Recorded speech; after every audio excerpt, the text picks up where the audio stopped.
ಆತ್ಮೀಯ ವಿದ್ಯಾರ್ಥಿಗಳೇ, ನಾವು ಕಳೆದ ಅವಧಿಯಲ್ಲಿ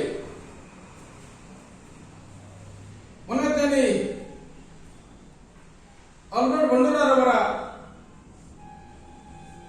ವಿಶ್ವ ಕಲ್ಪನೆ ಅಧ್ಯಯನ ಮಾಡ್ತೀವಿ.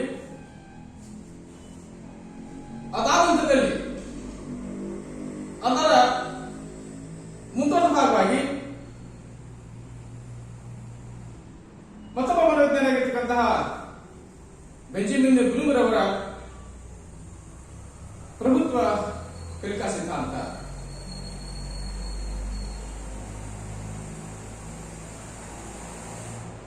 ಪ್ರಭುತ್ವ ಕಲಿಕಾ ಸಿದ್ಧಾಂತದ ಪ್ರತಿಪಾದಕರನ್ನ ನಾವು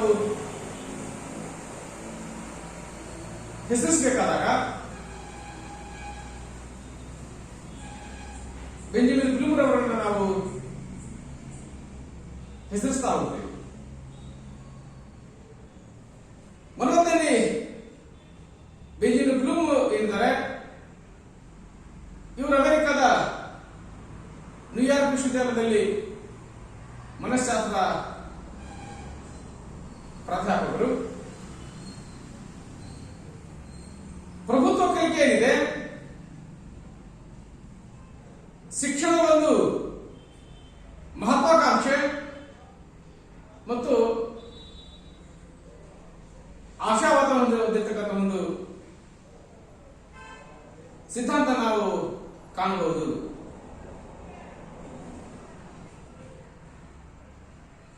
ಹಾಗಿದ್ದಾರೆ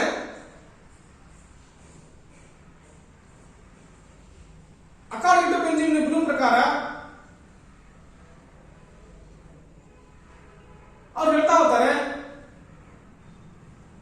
ವಿದ್ಯಾರ್ಥಿಯ ಸಾಮರ್ಥ್ಯ ಮತ್ತು ಅವನ ಐಕ್ಯೂ ಅಂದ್ರೆ ಬುದ್ಧಿಶಕ್ತಿ ಯಾವುದೇ ಮಟ್ಟದಲ್ಲೂ ಸಹಿತವಾಗಿ ಮಗು ಪ್ರಭುತ್ವ ಸಾಧಿಸಬೇಕು.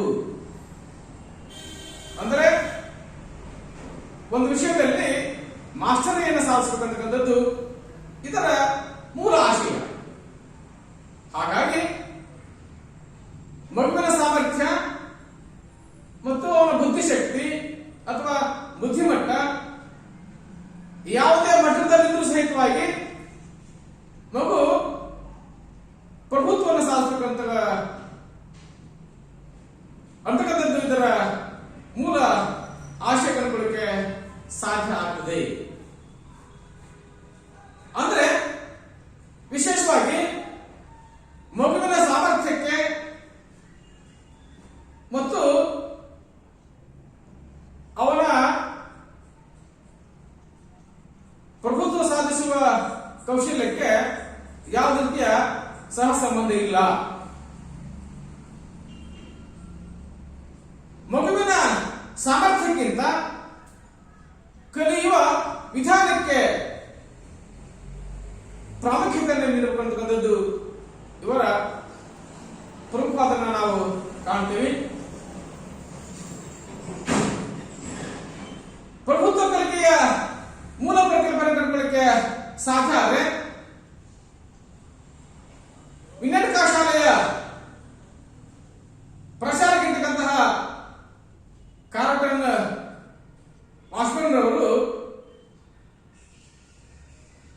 ವಿನಯಕ ಶಾಲೆಯ ಅಧೀಕ್ಷಕರು ಅಥವಾ ಪ್ರಾಚಾರ್ಯರಾಗಿರ್ತಕ್ಕಂತಹ ಮನೋವಿಜ್ಞಾನಿ ಕಾರ್ಟನ್ ವಾಸ್ಪನ್ ರವರು 1922ರಲ್ಲಿ ಇದಕ್ಕೆ ಚಾಲನೆ ಕೊಡ್ತಾ ಹೋಗ್ತಾರೆ. ಇದಕ್ಕೆ ವಿನಯಕ ಯೋಜನೆ ಅಂತ ಹೇಳ್ತಾ ಹೋಗ್ತಾರೆ, ವಿನಯಕ ಪ್ಲಾನ್ ಅಂತ ಕೇಳ್ತಾ ಹೋಗ್ತಾರೆ. ಈ ವಿನಯಕ ಯೋಜನೆಯಲ್ಲಿ ಉಪನ್ಯಾಸಗಳಿಗಿಂತ ಸ್ವಯಂ ಕಲಿಕಾ ಸಾಮಗ್ರಿಗಳು, ನಿಯಮಿತ ಅಭ್ಯಾಸ, ನೈದಾನಿಕ ಪರೀಕ್ಷೆಗಳು ಮತ್ತು ಟ್ಯುಟೋರಿಯಲ್ ತರಗತಿಗಳನ್ನ ಬಳಕೆ ಮಾಡಲ್ಪಡ್ತಾ ಹೋಗ್ತಾರೆ.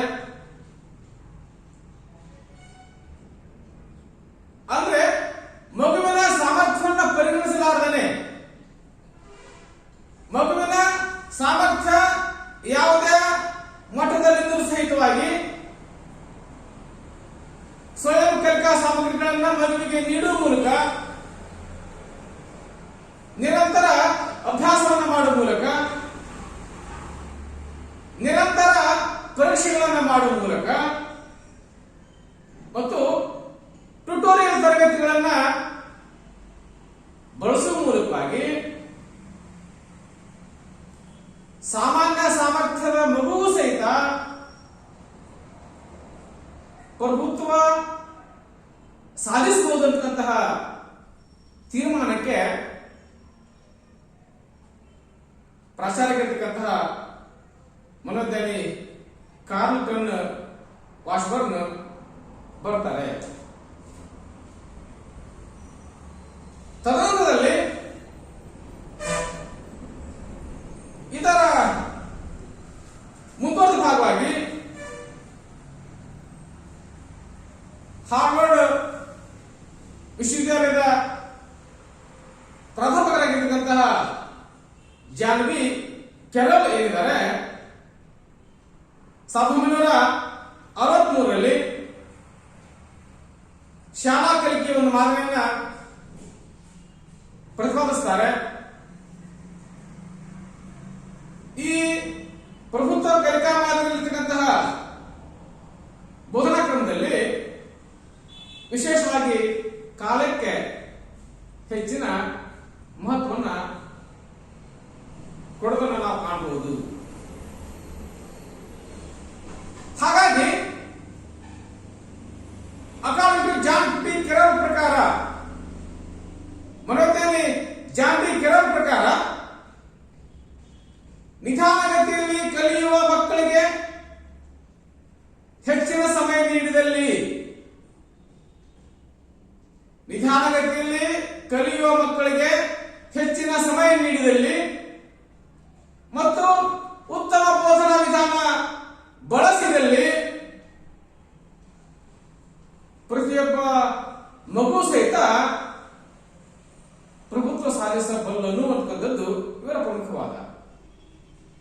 ಮನೋಜ್ಞಾನಿ ಜಾನ್ ಬಿ ಕೆರಲ್ ಹೇಳ್ತಾ ಹೋಗ್ತಾರೆ, ನಿಧಾನಗತಿಯಲ್ಲಿ ಕಲಿಯುವ ಮಕ್ಕಳಿಗೆ ಹೆಚ್ಚಿನ ಸಮಯ ನೀಡಿದಲ್ಲಿ ಮತ್ತು ಉತ್ತಮ ಬೋಧನಾ ವಿಧಾನ ಬಳಸಿದ್ದೇ ಆದ್ರೆ ಪ್ರತಿಯೊಬ್ಬ ಮಗು ಸಹಿತ ಪ್ರಭುತ್ವ ಸಾಧಿಸಬಲ್ಲ ಅಂತಕ್ಕಂಥದ್ದು ಇವರ ಪ್ರಮುಖವಾದ ಕಂಡುಕೊಳ್ಳಿ ನಾವು ಪ್ರಯತ್ನ ಮಾಡಬಹುದು.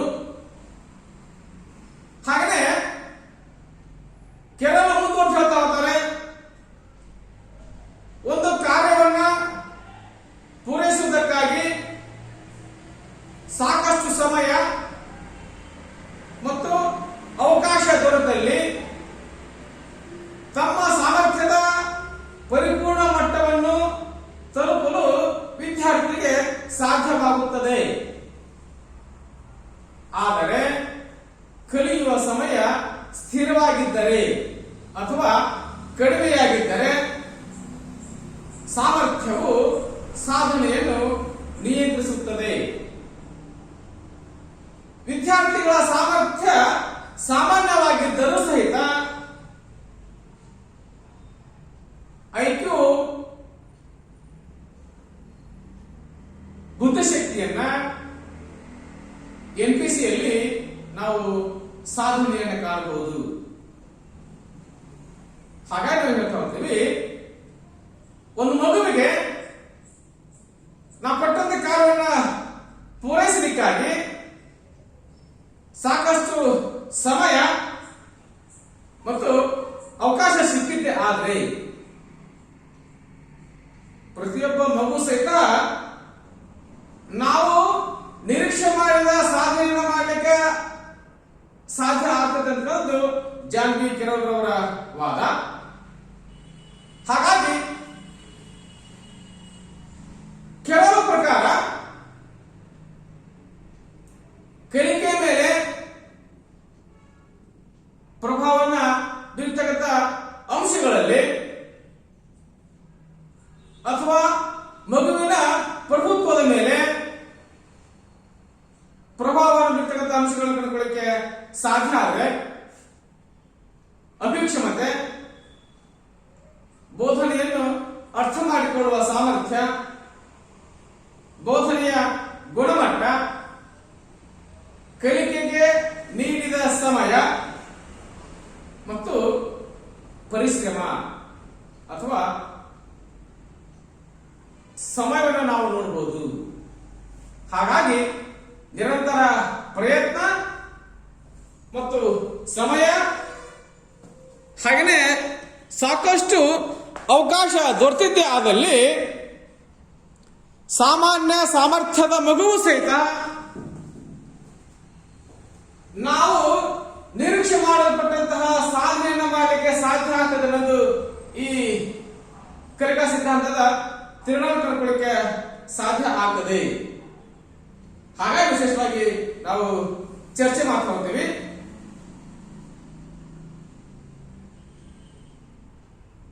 ಅದನ್ನೇ ಮುಂದುವರೆದು ಮನೋವಿಜ್ಞಾನಿ ಬೆಂಜಮಿನ್ ಬ್ಲೂಮ್ ಏನೆಂದರೆ ಪ್ರಭುತ್ವ ಕಲಿಕಾ ಸಿದ್ಧಾಂತವನ್ನ ಮಂಡಿಸತಕ್ಕಂಥ ಕೆಲಸವನ್ನ ಮಾಡ್ತಾ ಹೋಗ್ತಾರೆ. ಹಾಗಾದ್ರೆ ಈ ಸಿದ್ಧಾಂತದ ಉದ್ದೇಶವನ್ನ ಅಥವಾ ಗುರಿಯನ್ನು ಕಂಡುಕೊಳ್ಳಕ್ಕೆ ಸಾಧ್ಯ ಆದ್ರೆ ತರಗತಿಗೆ ಬರುವ ಪ್ರತಿಯೊಬ್ಬ ವಿದ್ಯಾರ್ಥಿಯು ತನ್ನ ಅಭಿಕ್ಷಮತೆ ಮತ್ತು ಬುದ್ಧಿಶಕ್ತಿ ಯಾವುದೇ ಮಟ್ಟದಲ್ಲಿದ್ದರೂ ಸಹ ತರಗತಿಯಲ್ಲಿ ಕಲಿಸುವ ಎಲ್ಲ ವಿಷಯಗಳ ಮೇಲೆ ಪ್ರಭುತ್ವ ಸಾಧಿಸಬೇಕು.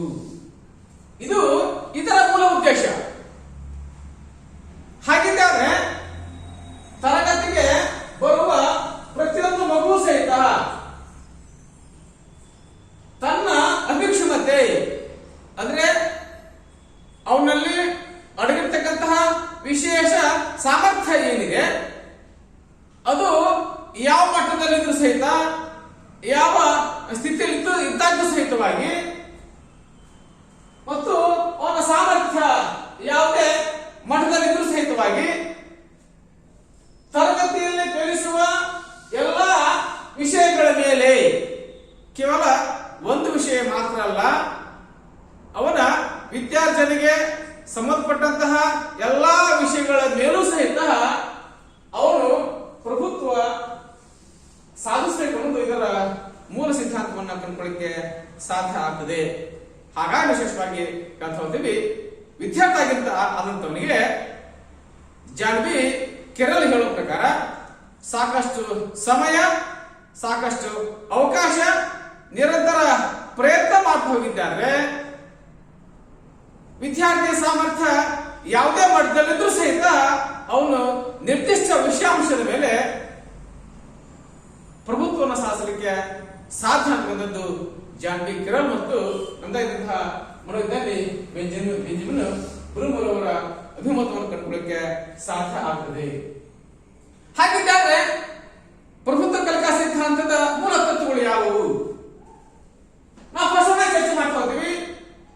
ಪ್ರತಿಯೊಂದು ಮಗುವು ತನ್ನ ಜೀವನದಲ್ಲಿ ಬಳಸಬೇಕಾದಂತಹ ಸಂಗತಿಗಳು ಮತ್ತು ಕೌಶಲ್ಯಗಳ ಮೇಲೆ ಪ್ರಭುತ್ವ ಸಾಧಿಸಬೇಕು. ಹಾಗಿದ್ದಾಗ ಪ್ರತಿಯೊಂದು ಮಗುವು ತನ್ನ ಜೀವನದಲ್ಲಿ ಬಳಸಬೇಕಾದಂತಹ ಸಂಗತಿಗಳು ಮತ್ತು ಕೌಶಲ್ಯಗಳ ಮೇಲೆ ಪ್ರಭುತ್ವ ಸಾಧಿಸಬೇಕು. ಅಂದ್ರೆ ಸಂಪೂರ್ಣ ಜೀವನವನ್ನ ಆವರಿಸಿಕೊಳ್ಳಿಕ್ಕೆ ಸಾಧ್ಯ ಆಗ್ತದೆ. ದೇಶವಾಗಿ ಪ್ರತಿಯೊಂದು ಮಗುವು ಸ್ವಾಭಾವಿಕವಾಗಿ ಸಂತೋಷವಾಗಿ ಮತ್ತು ಪರಿಪೂರ್ಣವಾದ ಜೀವನ ಸಾಗಿಸುವಂತಿರಬೇಕು.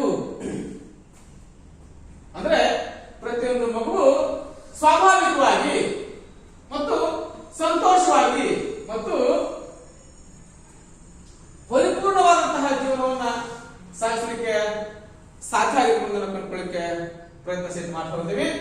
ನೆಕ್ಸ್ಟ್ ಆಗಿ ಮಾನವನ ಪ್ರಗತಿಯು ಪ್ರತಿಯೊಬ್ಬ ವ್ಯಕ್ತಿಯು ಅವನ ಪರಿಪೂರ್ಣ ಮಟ್ಟಕ್ಕೆ ವಿಕಾಸ ಹೊಂದುವುದರ ಮೇಲೆ ಅವಲಂಬಿಸಿದೆ. ಅಂದ್ರೆ ಕೇವಲ ಒಂದೊಂದು ತರಗತಿಯಲ್ಲಿ ನಾನು ಒಳ್ಳೆ ರಿಸಲ್ಟ್ ಮಾಡಿಬಿಟ್ಟೆ ಅಂದ್ರೆ ಅವನು ಪರಿಪೂರ್ಣತೆ ಆಗಲಿಕ್ಕೆ ಸಾಧ್ಯ ಇಲ್ಲ. ನಿರಂತರವಾಗಿ ಜೀವನದ ಎಲ್ಲಾ ಘಟ್ಟಗಳಲ್ಲೂ ಸಹಿತ, ಎಲ್ಲಾ ಹಂತಗಳಲ್ಲೂ ಸಹಿತ ಉನ್ನತ ಮಟ್ಟದ ಸಾಧನೆಯನ್ನ ಮಾಡ್ತಾ ಹೋದಂತೆ ಉನ್ನತ ಮಟ್ಟದ ಪ್ರಭುತ್ವನ ಸಾಧಿಸ್ತಾ ಹೋದ್ರೆ ಮಾತ್ರ ಅವನ ಜೀವನದಲ್ಲಿ ಪರಿಪೂರ್ಣ ಮಟ್ಟ ಮುಟ್ಟಲಿಕ್ಕೆ ಸಾಧ್ಯ ಆದ ಅದು ನಿಜವಾದ ಸಾಧನೆ ನಾವು ಕಾಣಬಹುದು. ಹಾಗಾಗಿ ಹುಡುಗ SSLC ಅಲ್ಲಿ ರ್ಯಾಂಕ್ ಬಂದ್ಬಿಟ್ಟ ಅಥವಾ PUC ಅಲ್ಲಿ ರ್ಯಾಂಕ್ ಬಂದ್ಬಿಟ್ಟ ಅಂದ್ರೆ ಅದು ಮುಗಿಲಿಕ್ಕೆ ಸಾಧ್ಯ ಆಗುದಿಲ್ಲ. ಜೀವನದ ಪ್ರತಿಯೊಂದು ಘಟ್ಟದಲ್ಲೂ ಸಹಿತವಾಗಿ ಪ್ರತಿಯೊಂದು ಹಂತದಲ್ಲೂ ಸಹಿತವಾಗಿ ನಿರಂತರ ಪ್ರಯತ್ನ ಮಾಡುವುದಂತೆ ಸಾಕಷ್ಟು ಅವಕಾಶಗಳನ್ನ ಪಡ್ಕೊಳ್ತಾನೆ. ತನ್ನ ಪರಿಪೂರ್ಣತೆಯ ಮಟ್ಟವನ್ನು ಮುಟ್ಟಿದಾಗ ಮಾತ್ರ ಆ ವಿದ್ಯಾರ್ಥಿ ಆ ಕಲಿಕೆಯಲ್ಲಿ ಯಶಸ್ವಿ ಆಗಲಿಕ್ಕೆ ಸಾಧ್ಯ ಆಗ್ತದೆ. ನೆಕ್ಸ್ಟ್ ಆಗಿ ಮಾನವ ಸಮಾಜದ ಕಲ್ಯಾಣಕ್ಕಾಗಿ ಪ್ರತಿಯೊಬ್ಬ ವ್ಯಕ್ತಿಯಲ್ಲಿಯೂ ಪ್ರಬಲವಾದ ಸಾಮಾಜಿಕ ಪ್ರಜ್ಞೆಯ ವಿಕಾಸದ ಅಗತ್ಯತೆ ಇದೆ. ಹಾಗಾಗಿ ವಿಶೇಷವಾಗಿ ನೋಡ್ತೀವಿ, ಪ್ರತಿಯೊಂದು ಜ್ಞಾನ ಶಾಖೆಯ ಉದ್ದೇಶ ಮಾನವನ ಕಲ್ಯಾಣ. ಪ್ರತಿಯೊಂದು ಮಾನವಿಕ ಶಾಸ್ತ್ರದ ಉದ್ದೇಶ ಮಾನವನ ಕಲ್ಯಾಣ ಕಂಡುಕೊಳ್ಳಿಕ್ಕೆ ಸಾಧ್ಯ ಆಗ್ತದೆ. ಮಾನವನ ಕಲ್ಯಾಣ ಬಯಸಿದ ಜ್ಞಾನ ಅದು ವ್ಯರ್ಥ ಪ್ರಯತ್ನ ವ್ಯರ್ಥ ಕಸರತ್ತನ್ನು ಕಂಡುಕೊಳ್ಳಿಕ್ಕೆ ಸಾಧ್ಯ ಆಗ್ತದೆ. ಹಾಗಾಗಿ ಪ್ರತಿಯೊಬ್ಬ ಮಾನವ ಸಮಾಜದ ಕಲ್ಯಾಣಕ್ಕಾಗಿ ಪ್ರತಿಯೊಬ್ಬ ವ್ಯಕ್ತಿಯಲ್ಲಿಯೂ ಸಹ ಪ್ರಬಲವಾದ ಸಾಮಾಜಿಕ ಪ್ರಜ್ಞೆಯ ವಿಕಾಸದ ಅಗತ್ಯತೆ ಇದೆ. ಸಾಮಾಜಿಕ ಪ್ರಜ್ಞೆಯ ಅಗತ್ಯವಿಲ್ಲದ ಶಿಕ್ಷಣ ನಾವು ಎಷ್ಟು ಓದಿದ್ರೂ ಸಹಿತ ವ್ಯರ್ಥ ಪ್ರಯತ್ನವನ್ನ ಅಥವಾ ವ್ಯರ್ಥ ಕಸರತ್ತನ್ನು ಕಂಡುಕೊಳ್ಳಿಕ್ಕೆ ಸಾಧ್ಯ ಆಗ್ತದೆ. ಹಾಗಾಗಿ ಎಲ್ಲ ಜ್ಞಾನ ಶಾಖೆಗಳ ಎಲ್ಲ ವಿಜ್ಞಾನಿಗಳ ಕೊನೆಯ ಉದ್ದೇಶ ಅಂತಿಮ ಗುರಿ ಮಾನವ ಕಲ್ಯಾಣ. ಮಾನವ ಕಲ್ಯಾಣ ರಹಿತ ಶಿಕ್ಷಣ ಅಥವಾ ಜ್ಞಾನ ಕಂಡುಕೊಳ್ಳಿಕ್ಕೆ ಸಾಧ್ಯ ಇಲ್ಲ. ಹಾಗಾಗಿ ನಾವು ವಿಶೇಷವಾಗಿ ಚರ್ಚೆ ಸಹಿತ ಮಾಡ್ತಾ ಹೋಗ್ತೀವಿ. ಇನ್ನು ನಾವು ಚರ್ಚೆ ಮಾಡಬಹುದಂತೆ ಪ್ರಭುತ್ವ ಕಲಿಕೆಯ ಪ್ರಕಾರ ವಿದ್ಯಾರ್ಥಿಗಳ ಕಲಿಕೆಯಲ್ಲಿ ಯಾವಾಗ ಎಲ್ಲಿ ತೊಂದರೆ ಬರುತ್ತದೆಯೋ ಆಗ ಸಹಾಯ ಮಾಡಬೇಕು. ಅಂದ್ರೆ ನಾವು ವಿದ್ಯಾರ್ಥಿಗಳ ಕಲಿಕೆಯಲ್ಲಿ ಯಾವಾಗ ನಿರ್ದಿಷ್ಟ ಸಮಯ ಇಲ್ಲ, ನಿರ್ದಿಷ್ಟ ಸ್ಥಳ ಇಲ್ಲ, ನಿರ್ದಿಷ್ಟ ಗಾತ್ರ ಇಲ್ಲ, ನಿರ್ದಿಷ್ಟ ಕಾಲಗಳಿಲ್ಲ. ಹಾಗಾಗಿ ವಿದ್ಯಾರ್ಥಿ ಸಮಸ್ಯೆಗಳನ್ನ ತತ್ಕ್ಷಣದಲ್ಲಿ ಪರಿಹಾರ ಮಾಡಲಿಕ್ಕೆ ಸಾಧ್ಯ ಆಗಿರ್ಬೇಕು. ಅವನಿಗೆ ಪ್ರಚೋದನೆಯನ್ನ ಮೋಟಿವೇಶನ್ ಕೊಡ್ಲಿಕ್ಕೆ ಸಾಧ್ಯ ಆಗಬೇಕು. ಯಾವುದೇ ಕಾರಣಕ್ಕೂ ಸಹಿತ ಅವನಿಗೆ ನಿರಾಸೆ ಆಗಿರಬಾರ್ದು ಅನ್ನೋದನ್ನ ನಾವು ವಿಶೇಷವಾಗಿ ಕಾಣಬಹುದು. ಹಾಗಾಗಿ ವಿದ್ಯಾರ್ಥಿಗಳ ಕಲಿಕೆಯಲ್ಲಿ ಯಾವಾಗ ಎಲ್ಲಿ ತೊಂದರೆ ಕಂಡು ಬರ್ತದೆಯೋ ಆಗ ಅವರಿಗೆ ಸಹಾಯ ಮಾಡಲಿಕ್ಕೆ ಸಾಧ್ಯ ಆಗಿರಬೇಕು. ಅಂದ್ರೆ ವಿದ್ಯಾರ್ಥಿ ತನ್ನ ಸಮಸ್ಯೆಗೆ ಬೇಗ ಪರಿಹಾರ ಕಂಡುಕೊಳ್ತಕ್ಕಂತಹ ಪ್ರಯತ್ನವನ್ನು ಮಾಡಬಲ್ಲ. ನೆಕ್ಸ್ಟ್ ಆಗಿ ವಿದ್ಯಾರ್ಥಿಗಳಿಗೆ ಕಲಿಯಲು ಅವರಿಗೆ ಅಗತ್ಯವಿರುವಷ್ಟು ಸಮಯ ನೀಡಬೇಕು. ವಿಶೇಷವಾಗಿ ನಾವು ನೋಡ್ತಾ ಹೋಗ್ತೀವಿ, ಈ ಸಿದ್ಧಾಂತದ ಮೂಲ ತಿರುಳೇ ಸಮಯ ಮತ್ತು ಪ್ರಯತ್ನ. ಕಲಿಕೆಗೆ ಸಾಕಷ್ಟು ಸಮಯ ದೊರೆತಿದ್ದೆ ಆದ್ರೆ, ನಿರಂತರ ಪ್ರಯತ್ನ ದೊರೆತಿದ್ದೆ ಆದ್ರೆ ಒಬ್ಬ ವಿದ್ಯಾರ್ಥಿಯ ಮಾನಸಿಕ ಸಾಮರ್ಥ್ಯ ಅಥವಾ ಬುದ್ಧಿಶಕ್ತಿ ಯಾವ ಮಟ್ಟದಲ್ಲಿದ್ರೂ ಸಹಿತವಾಗಿ ಅವನು ಪ್ರಭುತ್ವ ಸಾಧಿಸಬಲ್ಲ. ನಾವು ಹೇಳ್ತಾ ಹೋಗ್ತೀವಿ, ಪ್ರಾಕ್ಟಿಸ್ ಮೇಕ್ಸ್ ಮ್ಯಾನ್ ಪರ್ಫೆಕ್ಟ್ ಅಂತ ಹೇಳಿ. ನಿರಂತರ ಪ್ರಯತ್ನ ಮಾಡುವುದಂತೆಲ್ಲ ತಪ್ಪುಗಳ ಸಂಖ್ಯೆ ಕಡಿಮೆ ಆಗ್ತದೆ. ನಿರಂತರ ಪ್ರಯತ್ನ ಮಾಡ್ತಾ ಹೋದಂತೆಲ್ಲ ತಪ್ಪುಗಳ ಸಂಖ್ಯೆ ಕಡಿಮೆ ಆಗ್ತದೆ. ಅದರಲ್ಲಿ ಅವನು ಪ್ರಭುತ್ವನ ಸಾಧಿಸ್ತಾನೆ. ಹಾಗಾಗಿ ನಾವು ವಿಶೇಷವಾಗಿ ಹೇಳ್ತಾ ಹೋಗ್ತೇವೆ, ನಿರಂತರ ಪ್ರಯತ್ನ ಮತ್ತು ಸಾಕಷ್ಟು ಸಮಯಾವಕಾಶ ಅವನಿಗೆ ಸಿಕ್ಕಂತೆ ಆದ್ರೆ ಪ್ರತಿಯೊಬ್ಬ ವಿದ್ಯಾರ್ಥಿ ಸಹಿತ ಏನ್ ಮಾಡಬಲ್ಲ, ಸಾಕಷ್ಟು ಒಂದು ವಿಷಯದ ಮೇಲೆ ಪ್ರಭುತ್ವವನ್ನು ಸಾಧಿಸಲಿಕ್ಕೆ ಯಶಸ್ವಿ ಪಡ್ಕೊಳ್ಳಿಕ್ಕೆ ಪ್ರಯತ್ನ ಸಹಿತ ಮಾಡ್ತಾ ಹೋಗ್ತೀವಿ. ಜೊತೆಗೆ ವಿದ್ಯಾರ್ಥಿ ಏನನ್ನು ಮತ್ತು ಎಷ್ಟನ್ನು ಯಾವ ಮಟ್ಟದಲ್ಲಿ ಕಲಿಯಬೇಕು ಎಂಬುದನ್ನ ಸ್ಪಷ್ಟವಾಗಿ ನಿರೂಪಿಸಬೇಕು. ಸುಮ್ಮನೆ ಓದೋದು ಮುಖ್ಯ ಅಲ್ಲ. ವಿದ್ಯಾರ್ಥಿ ಏನೇನು ಓದಬೇಕು, ಎಷ್ಟನ್ನ ಓದಬೇಕು, ಯಾವ ಮಟ್ಟದಲ್ಲಿ ಕಲಿಬೇಕು ಅನ್ನೋದನ್ನ ನಾವು ವಿಶೇಷವಾಗಿ ಚರ್ಚೆ ಸಹಿತ ಮಾಡ್ತಾ ಹೋಗ್ತೀವಿ. ಹಾಗಾಗಿ ನಾವು ವಿಶೇಷವಾಗಿ ಸ್ಪಷ್ಟಪಡಿಸಲಿಕ್ಕೆ ಸಾಧ್ಯ ಸಹಿತ ಆಗಿರ್ಬೇಕು. ಆದ್ರೆ ಬ್ಲೂಮರ್ ಅವರ ಪ್ರಕಾರ ಒಬ್ಬ ವಿದ್ಯಾರ್ಥಿಗೆ ಅವನ ಕಲಿಕೆಗೆ ಪೂರಕ ಸನ್ನಿವೇಶ ದೊರೆತಲ್ಲಿ 95% ಭಾಗ ವಿದ್ಯಾರ್ಥಿಗಳು ಈಗ ಶಾಲೆಗಳಲ್ಲಿ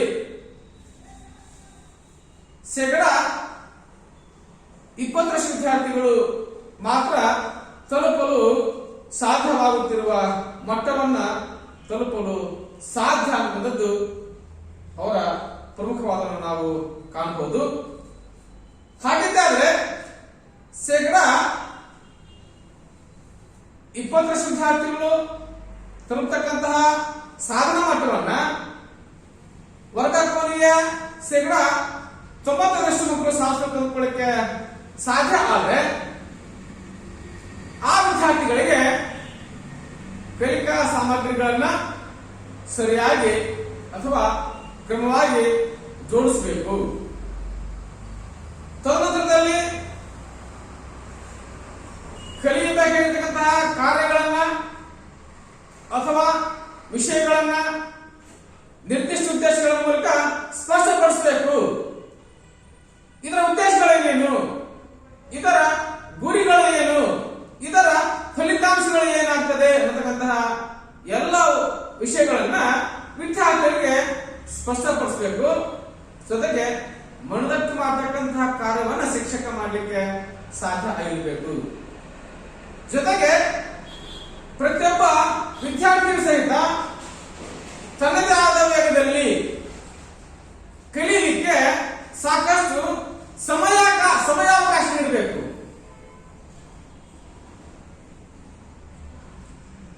It is a theory of the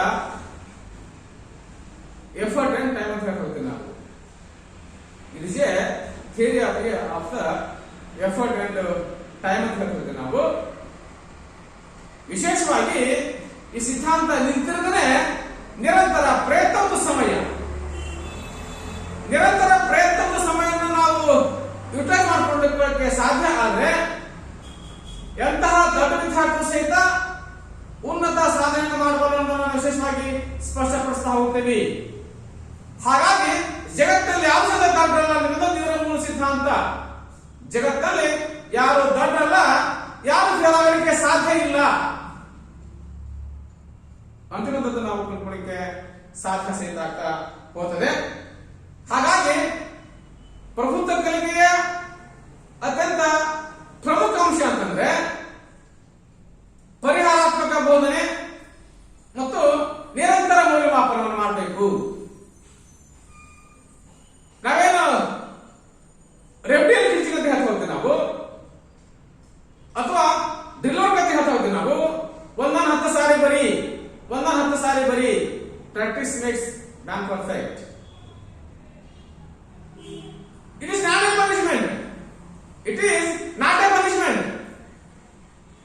It is a practice. ಇದು ಶಿಕ್ಷೆ ಅಲ್ಲ, ನಿನ್ನ ಕಲ್ಯಾಣಕ್ಕಾಗಿ ಮಾಡತಕ್ಕಂತಹ ಪ್ರಯತ್ನ, ನಿನ್ನ ಅಭ್ಯುದಯಕ್ಕಾಗಿ ಮಾಡತಕ್ಕಂತಹ ಪ್ರಯತ್ನ. It is not A punishment. ಇದು ಶಿಕ್ಷೆ ಅಲ್ಲ ಅನ್ನೋದನ್ನ ವಿದ್ಯಾರ್ಥಿಗೆ ಸ್ಪಷ್ಟಪಡಿಸಬೇಕು. ಪರಿಹಾರ ಬೋಧನೆ ವಿದ್ಯಾರ್ಥಿಗೆ ಎಲ್ಲಿ ಸಮಸ್ಯೆ ಉದ್ಭವಕ್ಕೆ ಸಾಧ್ಯ ಆಗಿದೆ, ಅವನು ಎಲ್ಲಿಗೆ ಸಮಸ್ಯೆ ಕಾಡ್ತಾ ಹೋಗ್ತದೆ ತತ್ಕ್ಷಣ ಮಧ್ಯಪ್ರವೇಶ ಮಾಡುವ ಮೂಲಕ ವಿದ್ಯಾರ್ಥಿಯ ಸಮಸ್ಯೆಗೆ ಪರಿಹಾರ ಕಂಡುಕೊಳ್ಳಕ್ಕೆ ಸಾಧ್ಯ ಆಗಬೇಕು. It is a remedial teaching. ಇದನ್ನ ನಾವು ಹೇಳ್ತೀವಿ ಪರಿಹಾರ ಬೋಧನೆ. ಹಾಗಾಗಿ ಜಾರ್ವಿ ಕೆರೋಲ್ ಆಗಿರ್ಬೋದು, ಬೆಂಜಮಿನ್ ಬ್ಲೂಮ್ ಆಗಿರ್ಬೋದು ಹೇಳ್ತಕ್ಕಂಥದ್ದು ಇಷ್ಟೇ. ಒಬ್ಬ ವಿದ್ಯಾರ್ಥಿಯಲ್ಲಿ ನಾವು ಪ್ರಭುತ್ವನ ಸಾಧಿಸತಕ್ಕಂತಹ ಮನೋಭಾವನೆಯನ್ನ ಬಿತ್ತು ಅಂತ ಅಂದ್ಕೊಂಡಾಗ ಆ ವಿದ್ಯಾರ್ಥಿಗೆ ಸಾಕಷ್ಟು ಸಮಯಾವಕಾಶ ಕೊಡಬೇಕು. ನಿರಂತರ ಪ್ರಯತ್ನ ಮಾಡತಕ್ಕಂತಹ ಪ್ರಚೋದನೆಯನ್ನ ಅಥವಾ ಮೋಟಿವೇಟ್ ಮಾಡಲಿಕ್ಕೆ ಸಾಧ್ಯ ಸಹಿತ ಆಗಿರಬೇಕು. ಇನ್ನು ನಿರಂತರ ಮೌಲ್ಯಮಾಪನ ನಾವು ವಿಶೇಷವಾಗಿ ಹೇಳ್ತಾ ಹೋಗ್ತೀವಿ. ನಿರಂತರ ಮೌಲ್ಯಮಾಪನವನ್ನು ಮಾಡಿಕೊಳ್ಳಿಕ್ಕೆ ಸಾಧ್ಯ ಆದ್ರೆ ಕೇವಲ ಒಂದು ವಾರ ಮೌಲ್ಯಮಾಪನ ಮಾಡಲಿಕ್ಕೆ ಸಾಧ್ಯ ಆಗುವುದಿಲ್ಲ. ಮಾಸಿಕ ಪರೀಕ್ಷೆ, ಘಟಕ ಪರೀಕ್ಷೆ, ತ್ರೈಮಾಸಿಕ, ಅರ್ಧವಾರ್ಷಿಕ ಈ ರೀತಿಯಾಗಿ ನಾವು ಹೇಳ್ತಾ ಹೋಗ್ತೀವಿ. ನಾವು CCA ಕಾಂಪ್ರಹೆನ್ಸಿವ್ ಕಂಟಿನ್ಯೂಸ್ ಇವ್ಯಾಲ್ಯೂಯೇಷನ್ ಅಂತೆ. ವ್ಯಾಪಕ ಮತ್ತು ನಿರಂತರ ಮೌಲ್ಯಮಾಪನ. ಒಂದು ಮಗುವನ್ನ ಪ್ರತಿಯೊಂದು ಹಂತದಲ್ಲೂ ಸಹಿತ ನಾವು ಮೌಲ್ಯಮಾಪನ ಮಾಡಲಿಕ್ಕೆ ಸಾಧ್ಯ ಆಗಿರಬೇಕು. ಕಾಂಪ್ರಹೆನ್ಸಿವ್ ಕಂಟಿನ್ಯೂಸ್ ಇವ್ಯಾಲ್ಯೂಯೇಷನ್ ಹೇಳ್ತೀವಿ ನಾವು CCA. ಯಾಕೆ CCA ಸರ್ಕಾರ ತಂದಿದೆ ಅಂತಂದ್ರೆ ಪ್ರತಿಯೊಬ್ಬ ಮಗು ಸಹಿತ ಪ್ರಭುತ್ವ ಸಾಧಿಸಬೇಕು. ಯಾವ ಮಗು ಸಹಿತ ತರಗತಿಯಲ್ಲಿ ಅನುತ್ತೀರ್ಣ ಆಗಬಾರದು ಅನ್ನೋದೇ ಇದರ ಮೂಲ ಉದ್ದೇಶ. ಹಾಗಾಗಿ CCA ಸರ್ಕಾರ ಜಾರಿ ತರಲಿಕ್ಕೆ ಪ್ರಯತ್ನ ಮಾಡ್ತಾ ಇದೆ. ಇಲಾಖೆ CCA ಜಾರಿ ತರಲಿಕ್ಕೆ ಪ್ರಯತ್ನ ಸಹಿತ ಮಾಡ್ತಾ ಹೋಗುತ್ತಿದೆ. ಹಾಗಾಗಿ ಕಾಂಪ್ರಹೆನ್ಸಿವ್ ಕಂಟಿನ್ಯೂಸ್ ಇವ್ಯಾಲ್ಯೂಯೇಷನ್ ಕಂಡುಕೊಳ್ಳಲು ನಾವು ವಿಶೇಷವಾದಂತಹ ಪ್ರಯತ್ನ ಸಹಿತ ಮಾಡ್ತಾ ಹೋಗ್ತೀವಿ. ಹಾಗಾಗಿ ಪರೀಕ್ಷೆಯ ಮೂಲ ಉದ್ದೇಶ ಏನು? ನಾವು ಮಾಡ್ತಕ್ಕಂತಹ ಪರೀಕ್ಷೆಯ ಮೂಲ ಉದ್ದೇಶ ಏನು ಅಂತಂದ್ರೆ ವಿದ್ಯಾರ್ಥಿ ನಿರ್ದಿಷ್ಟ ಕ್ಷೇತ್ರದಲ್ಲಿ ಪ್ರಭುತ್ವ ಗಳಿಸಿದ್ದಾನೆಯೋ ಅಥವಾ ಇಲ್ಲ ಅನ್ನೋದನ್ನ ಖಚಿತಪಡಿಸಿಕೊಳ್ಳದೆ ಇದರ ಮೂಲ ಉದ್ದೇಶ ಬೇರೆ ಏನೇನಲ್ಲ. ವಿದ್ಯಾರ್ಥಿ ನಿರ್ದಿಷ್ಟ ಕ್ಷೇತ್ರದಲ್ಲಿ ನಿಗದಿತ ಸಾಮರ್ಥ್ಯವನ್ನ ಪಡ್ಕೊಂಡಿದ್ದಾನೋ ಅಥವಾ ಇಲ್ಲ ಅನ್ನೋದನ್ನ ತಿಳಿದುಕೊಳ್ಳದೆ ಇದರ ಮೂಲ ಉದ್ದೇಶ ಕಂಡುಕೊಳ್ಳಕ್ಕೆ ಸಾಧ್ಯ ಆಗ್ತದೆ. ಒಬ್ಬ ವಿದ್ಯಾರ್ಥಿ ಒಂದು ಘಟಕದಲ್ಲಿ ಪ್ರಭುತ್ವ ಪಡೆದಿದ್ದರೆ ಮಾತ್ರ ಮುಂದೆ ಸಾಗಲಿಕ್ಕೆ ಸಾಧ್ಯ ಆಗ್ತದೆ. ಒಂದು ಘಟಕದಿಂದ ಮತ್ತೊಂದು ಘಟಕಕ್ಕೆ ಆಂತರಿಕ ಸಂಬಂಧ ಕಂಡುಕೊಳ್ಳಕ್ಕೆ ಸಾಧ್ಯ ಆಗುತ್ತೆ. ಹಾಗಾಗಿ ಪ್ರತಿಯೊಂದು ಘಟಕದ ಉಪಘಟಕಗಳ ಮೌಲ್ಯಮಾಪನ ಮಾಡತಕ್ಕಂಥ ಪ್ರಕ್ರಿಯೆಯನ್ನು ನಾವು ಕಂಡುಕೊಳ್ಳಕ್ಕೆ ಸಾಧ್ಯ ಆಗ್ತದೆ. ಹಾಗಾಗಿ ಪ್ರತಿಯೊಂದು ಘಟಕದಲ್ಲೂ ಸಹಿತ ವಿದ್ಯಾರ್ಥಿ ತಂದಾಗಿರುವಂತಹ ಮೌಲ್ಯಮಾಪನ ಕಂಡುಕೊಳ್ಳಕ್ಕೆ ಸಾಧ್ಯ ಸಹಿತ ಆಗಿರಬೇಕು. ಹಾಗಾಗಿ ಅದಕ್ಕೆ ಒಂದ್ ವೇಳೆ ವಿದ್ಯಾರ್ಥಿ ಎಲ್ಲ ಘಟಕಗಳಲ್ಲೂ ಸಹಿತ ಅಥವಾ ಒಂದು ಘಟಕದಲ್ಲಿ ಸಹಿತ ನಿರೀಕ್ಷಿತ ಪ್ರಮಾಣದ ಸಾಧನೆ ಮಾಡಿಕೊಳ್ಳಿಕ್ಕೆ ಸಾಧ್ಯ ಆದ್ರೆ ಅವನಿಗೆ ರೆಮಿಡಿಯಲ್ ಟೀಚಿಂಗ್ ಅನ್ನ ಅಥವಾ ಪರಿಹಾರ ಬೋಧನೆ ಮಾಡಲಿಕ್ಕೆ ಸಾಧ್ಯ ಆಗಿರಬೇಕು. ಪರಿಹಾರ ಬೋಧನೆ ಮಾಡಿ ಮತ್ತೆ ಅವನನ್ನ ಪರೀಕ್ಷೆ ಮಾಡತಕ್ಕಂತಹ ಪ್ರಯತ್ನವನ್ನು ಕಂಡುಕೊಳ್ಳಿಕ್ಕೆ ಸಾಧ್ಯ ಆಗಿರಬೇಕು. ಅಂದ್ರೆ ಮಾತ್ರ ವಿದ್ಯಾರ್ಥಿ ನಾವು ಏನ್ ಮಾಡಬಹುದು, ನಮ್ದಾಗಿರ್ತಕ್ಕಂತಹ ಪ್ರಭುತ್ವವನ್ನು ಮುಗಿಸಲಿಕ್ಕೆ ವಿಶೇಷವಾದಂತಹ ಪ್ರಯತ್ನ ಸಹಿತ ಮಾಡ್ಕೋಬೇಕು. ನಾವು ನೋಡ್ತಾ ಹೋಗ್ತೀವಿ. ನಾವು ವಿಶೇಷವಾಗಿ ವಿದ್ಯಾರ್ಥಿಗಳಲ್ಲಿ ಪ್ರಭುತ್ವ ಕಲಿಕೆ ಉಂಟಾಗಿದೆ ಇಲ್ಲ ಅನ್ನೋದನ್ನ ಚರ್ಚೆ ಮಾಡಿದ ಮೇಲೆ ಘಟಕ ಪರೀಕ್ಷೆ ನಿಖರವಾಗಿದ್ದಲ್ಲಿ ಅಥವಾ ನಿರ್ದಿಷ್ಟವಾಗಿದ್ದಲ್ಲಿ ಮಾತ್ರ ವಿದ್ಯಾರ್ಥಿಯನ್ನ ಅಂತಿಮ ಪರೀಕ್ಷೆಗೆ ಬಿಟ್ಟಂತಹ ಕೆಲಸ ಮಾಡಬೇಕು. ಅಂದ್ರೆ ಮಾತ್ರ ವಿದ್ಯಾರ್ಥಿ ಅಂತಿಮ ಪರೀಕ್ಷೆಯಲ್ಲಿ ನಾವು ನಿರೀಕ್ಷೆ ಮಾಡದ ಸಾಧನೆ ಮಾಡಲಿಕ್ಕೆ ಸಾಧ್ಯ ಆಗ್ತದೆ. ಹಾಗಾಗಿ ವಿಶೇಷವಾಗಿ ಹೇಳ್ತಾ ಹೋಗ್ತೀವಿ. ಈ ವಿಧಾನದಲ್ಲಿ ಸ್ವಯಂ ಕಲಿಕಾ ಸಾಮಗ್ರಿಗಳನ್ನ ವಿದ್ಯಾರ್ಥಿಗಳನ್ನು ತಂದೆ ಆನಂದ ವೇಗದಲ್ಲಿ ತಂದೆ ಆನಂದ ಮಾರ್ಗದಲ್ಲಿ ಬಿಡಲಿಕ್ಕೆ ಸಾಧ್ಯ ಆಗಿದ್ದಾರೆ ವಿಶೇಷವಾಗಿ ಉತ್ತಮವಾದಂತಹ ಪ್ರಭುತ್ವವನ್ನು ಸಾಧಿಸಬಹುದು.